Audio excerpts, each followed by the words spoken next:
Assalamualaikum warahmatullahi wabarakatuh. Halo mahasiswa-mahasiswi Universitas Bina Sarana Informatika. Pada video kali ini, izinkanlah saya, Andriansah, selaku dosen dari mata kuliah Teknologi Web Service, menjelaskan mengenai aplikasi apa yang harus kita siapkan dalam mempelajari teknologi web service. Semoga dengan penjelasan ini rekan-rekan bisa memahami terkait dengan aplikasi yang mesti disiapkan serta pengaturan-pengaturannya. Apa saja yang perlu disiapkan terkait dengan aplikasi yang digunakan dalam pembelajaran teknologi web service? Yang pertama adalah JDK. JDK itu adalah Java Development Kit. Lalu berikutnya text editor. Di sini kita menggunakan Eclipse untuk text editor Android dan SDK-nya. Nah, yang pertama kali mesti diinstal adalah JDK.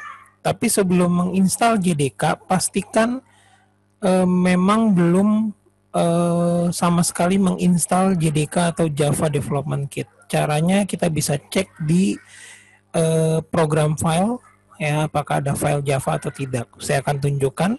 Contohnya ini ada di C, program file. Maka kita lihat apakah ada Java, folder Java. Jika ternyata belum ada, berarti memang belum diinstal. Maka kita bisa melakukan instalasi. Maka silahkan melakukan instalasi. Cukup next saja ya, tidak terlalu rumit untuk instalasi JDK-nya. Hanya pastikan memang apabila komputer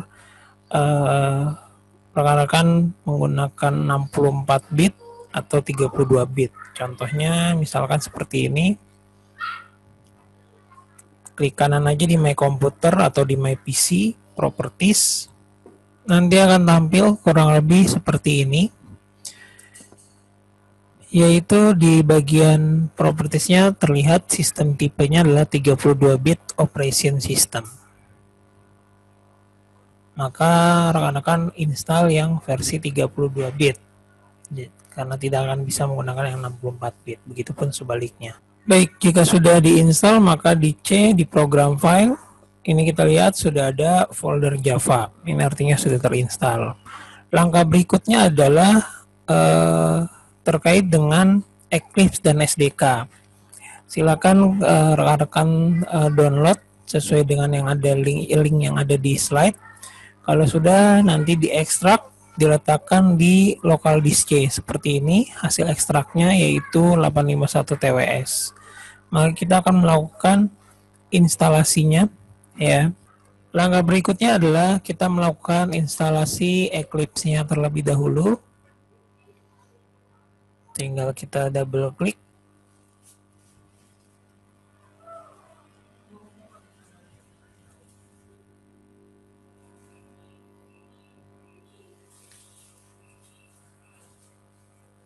Kalau sudah, kita tinggal atur.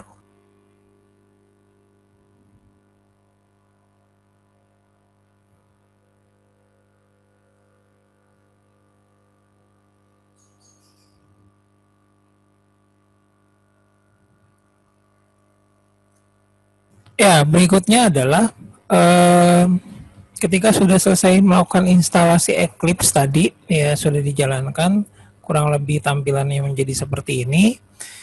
Tampil JavaScript-nya, maka kita akan mengatur preference-nya dengan cara masuk ke bagian window, lalu preference, lalu kita akan atur yaitu yang bagian Android.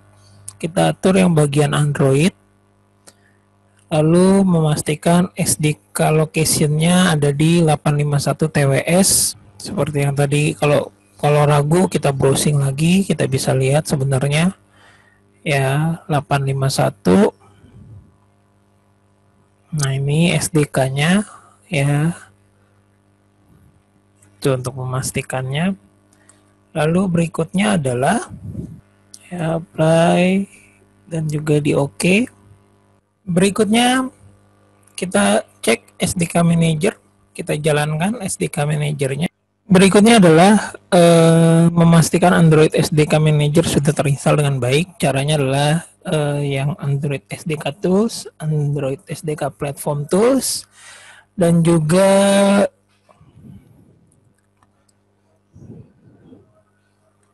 di bagian Android 442 API 19 ya. Pastikan SDK platform dan juga ARM V7 System Image-nya sudah terinstall. Ya, caranya biasanya nanti akan ada checklist gitu ya, atau rekan-rekan bisa checklist sendiri. Lalu di bagian sebelah sini nanti ada installnya. Ya, ini kebetulan kalau saya sudah terinstall. Ya, tinggal diklik nanti di bagian sini installnya. Nah, di dalam install ini nanti akan ada pilihan install license. Tinggal dipilih install license lalu melakukan instalasi. Tunggu sampai selesai, maka kita akan lanjut ke langkah berikutnya. Oke, langkah berikutnya adalah kita tinggal klik package, tools, lalu manage AFD. AFD itu adalah Android Virtual Device. Langkah-langkahnya adalah tinggal kita klik create ya. Maka di bagian sini kita akan melakukan pengaturan. Kita akan melakukan pengaturan yaitu terkait dengan Android Virtual Device sebagai emulatornya. Kita kasih nama saja UPSI. Langkah-langkahnya sendiri bisa rekan-rekan lihat di slide ya, yang ada di ruang mahasiswa masing-masing. Lalu berikutnya kita pilih Nexus S. Kita pilih Android API level 19. Ya, ARM-nya sudah, skin-nya skin with dynamic hardware control, front kameranya non. Selebihnya sudah tidak ada lagi yang kita install, tinggal kita oke saja. Tidak ada lagi yang kita atur ya, tinggal kita oke saja. Baik, sudah selesai pembuatan emulatornya, Android Virtual Device-nya, kita tinggal klik start saja di sini. Ya, ini adalah tampilan dari emulatornya. Jadi ini adalah bagian terakhir dari pengaturan-pengaturan yang mesti kita siapkan terkait dengan materi pembelajaran teknologi web service. Maka dengan ini segala aplikasi yang dibutuhkan sudah kita siapkan. Maka berikutnya kita tinggal melakukan penulisan perintah di Eclipse, dan nanti emulator ini sebagai tampilan untuk menampilkan hasil dari perintah yang kita ketikkan di Eclipse. Baik, demikian penjelasan materi yang saya sampaikan. Semoga memberikan pencerahan kepada rekan-rekan mahasiswa semua. Jangan lupa untuk selalu mencoba materi-materi yang ada di slide dan saksikan video-video lainnya berkenaan dengan materi teknologi web service. Saya tutup. Wassalamualaikum warahmatullahi wabarakatuh.